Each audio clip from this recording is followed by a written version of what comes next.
Hi everyone, it's Don and I hope you're having a fantastic day. Well, are you ready? Are you ready for prices to start going way up?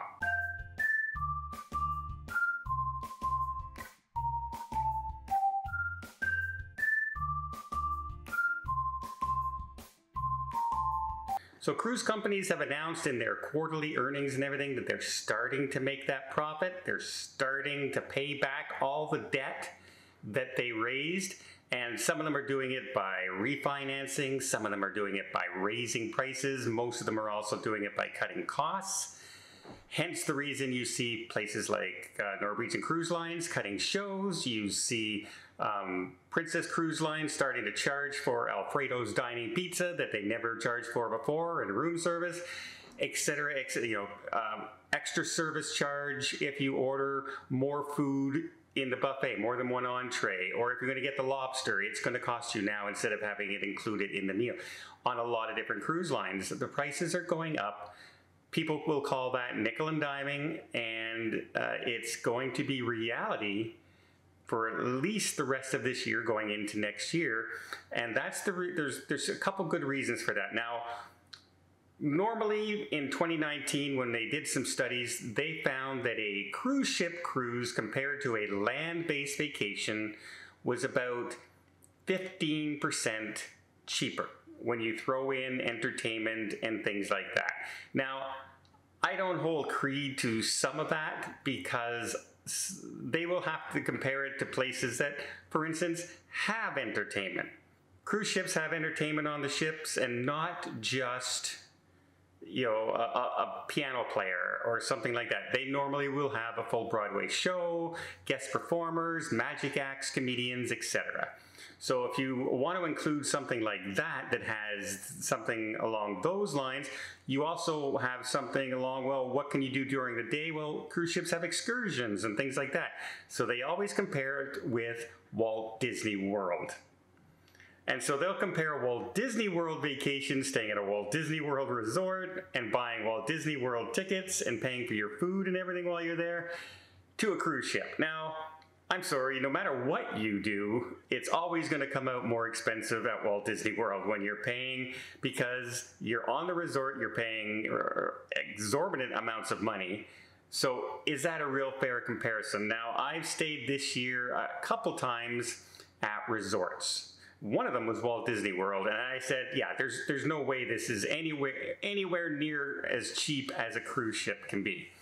So I do say it's a fair comparison that way, but wow, I see the reasoning behind the cruise ships pricing now.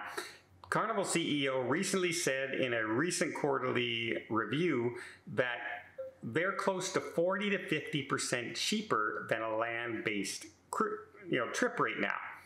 And if they're comparing to Walt Disney World, that's probably true, because Walt Disney World raised all their prices and everything during the pandemic as well.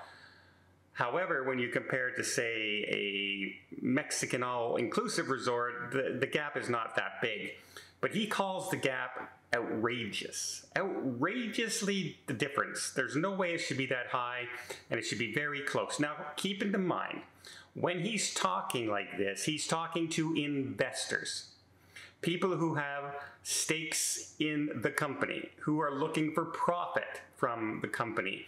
He's not talking to us as the clients who go on those cruises. We want those cruises to have as much as possible and as cheap as possible, right? That's what we want.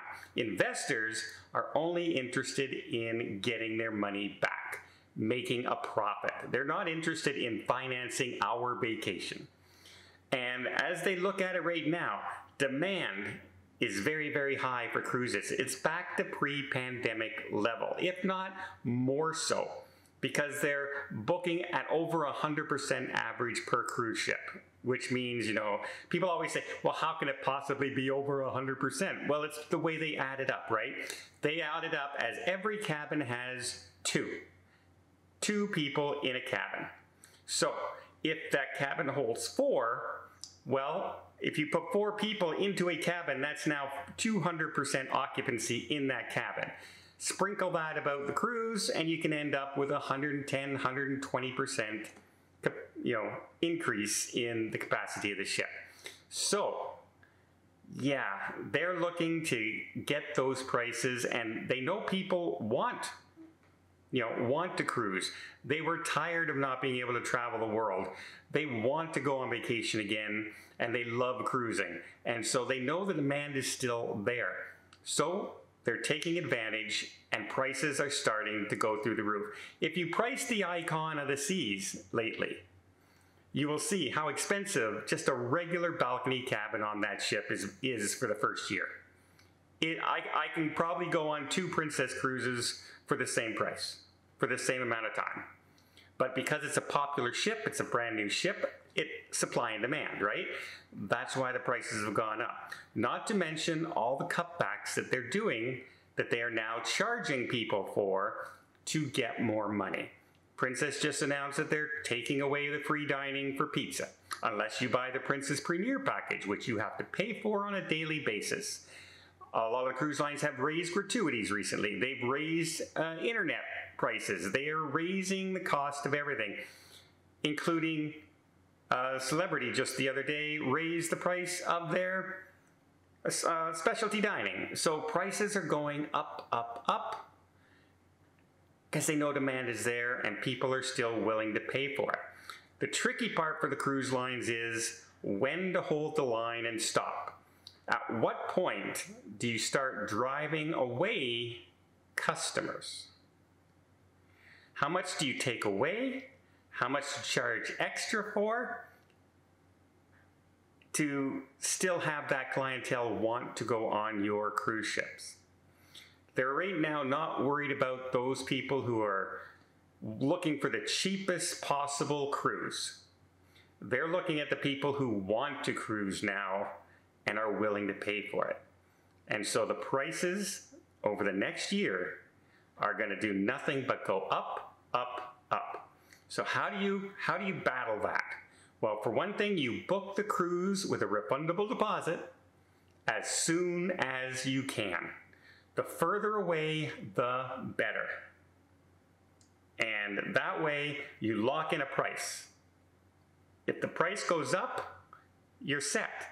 If the price goes down, you can always cancel the cruise if you had to and rebook it because you had that refundable deposit. Normally, you could just call the cruise line and they will refare you to the new rate. You don't even have to bother canceling your old booking, especially if you're using a travel agent. So that is my #1 tip right now. Go ahead, make sure you book as far out as possible and keep an eye out for the price drops because the prices right now are starting to go through the roof on a lot of cruises. I've been pricing my sailings lately and it's incredible how much they've started to go up. I've seen an increase of about 10 to 15% in the last 2.5 months. And it's only going to get higher.